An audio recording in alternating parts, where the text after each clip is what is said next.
এই 4টি ভুলের কারণেই বাড়ির মধ্যে অর্থকষ্ট, দারিদ্রতা, ঝগড়া ও অশান্তি লেগে থাকে। বিশেষ করে 4 নম্বরের ভুলটি তো জীবনকে নরকের সমতুল্য করে দেয়।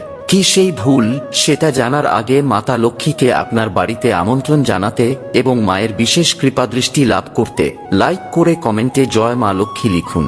নাম্বার 1, সূর্য অস্ত যাওয়ার পর রান্নাঘর থেকে সাদা জিনিস যেমন নুন, চিনি, চাল, আটা, দুধ ইত্যাদি জিনিস ভুল করেও কাউকে ধার দেবেন না, না হলে ঘরে চরম দারিদ্রতা নেমে আসবে।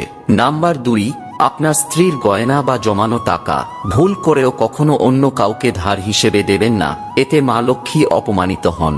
নাম্বার 3, আপনার বাড়ির ঝাড়ু কখনোই অন্য কাউকে দেবেন না, না হলে আপনার ঘরের উপর মা লক্ষ্মী রাগান্বিত হবেন। এবং নাম্বার 4, সূর্যাস্তের পর কখনোই আপনার বাড়ির উঠানে ঝাড়ু লাগাবেন না, না হলে মা লক্ষ্মী আপনার ঘর তৎক্ষণাৎ ত্যাগ করবেন।